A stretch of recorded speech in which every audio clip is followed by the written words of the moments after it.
1989 Fiji, Castaway Island, Okay. 30-foot dive with my dad, who, strangely enough, had a couple of false teeth. There was a current. He took his regulator out and he lost his false teeth Oh, no. and spent the rest of the holidays with a big gap here.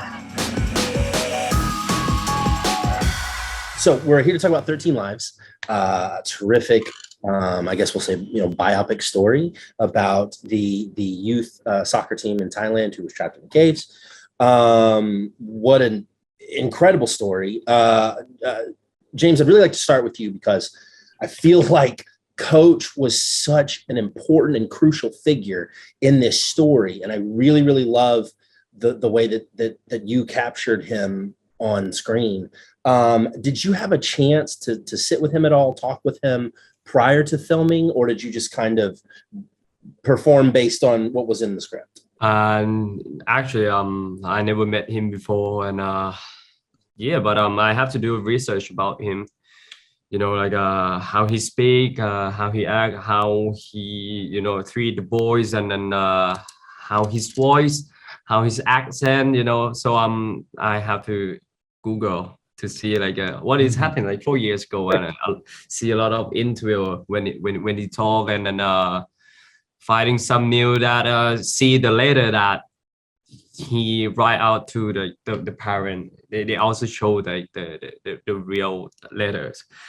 So I try to catch up all of this and combine it together to make it like the real Coach. And then also like the meditation, I have to learn to meditation. I have to diet, reduce my weight, because like the first thing now we shot is in the cave. So I have to look very thin to make it real. I have to exercise about my collarbone, about my jawline to make it visible. I've done a lot of preparation of this character, and then but as you say at the first that Coach is important, but I think the important person in this movie is like is everybody. The group.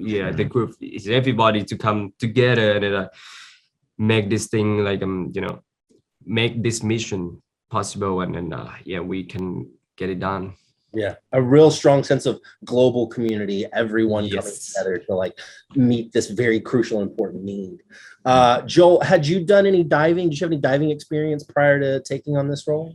1989 Fiji, Castaway Island, 30-foot dive with my dad, who, strangely enough, had a couple of false teeth. There was a current. He took his regulator out and he lost his false teeth. Oh, no. And spent the rest of the holidays with a big gap here.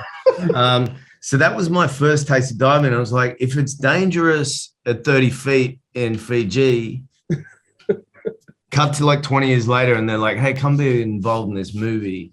And I'm like, I got to get my PADI license. And then within 3 weeks, escalate or, ramp up my skill set to pretend to be like, 20, 30 year cave diving veteran. All thanks to the magic of movies, but really the skill of a great support crew that held our hand through a series of escalating complicated tasks. Vision, take it away. Equipment, overload you with equipment. Make you go through obstacles. Carry a human being.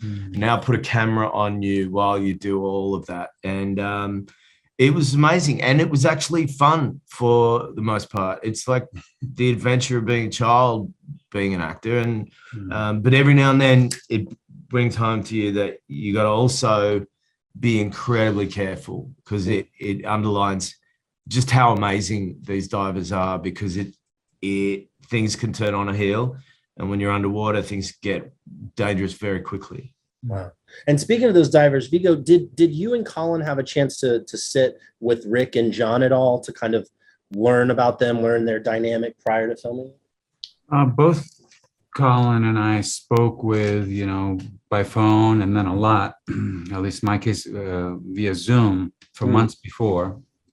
I got to know Rick fairly well. It took a little while to earn his trust. He can be standoffish. He's very honest, direct, and he just feels you out for a while until he feels like, okay, you're trustworthy and you have the best interest of that rescue mission and representing him faithfully. Once he trusted that, then we got to know each other well, and he turned me on to some people he had trained in the north of Spain, in the mountains there. There's some caves that are similar. And so I got a chance to go meet them and learn a little bit from them. And then when we got to Australia, we all trained with Rick and with Jason Mallinson, who's, Paul Gleeson's character.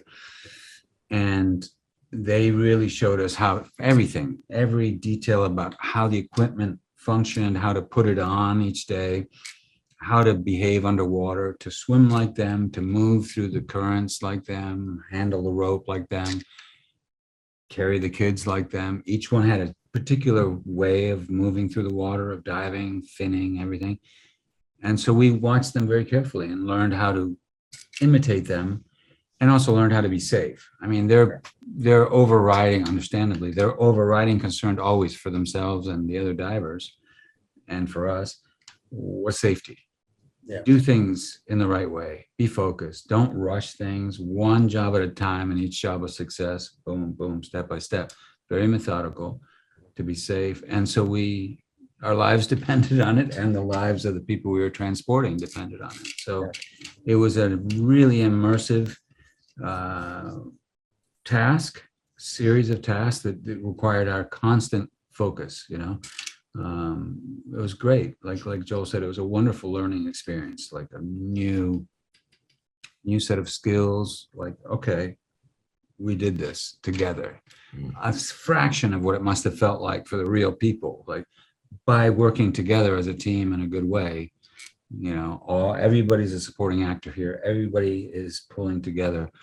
Just a little taste of what it must have been like to be on the extraordinary real thing. Yeah. Gosh, well, the movie's terrific. I really appreciate you guys taking time to chat about it today. Thank you so much. 13 Lives is on Amazon Prime Video August 5th and in select theaters now. Thank you guys. Try to see it in the theater. See it in the theater. Great on the big Agreed. screen. Thank you guys.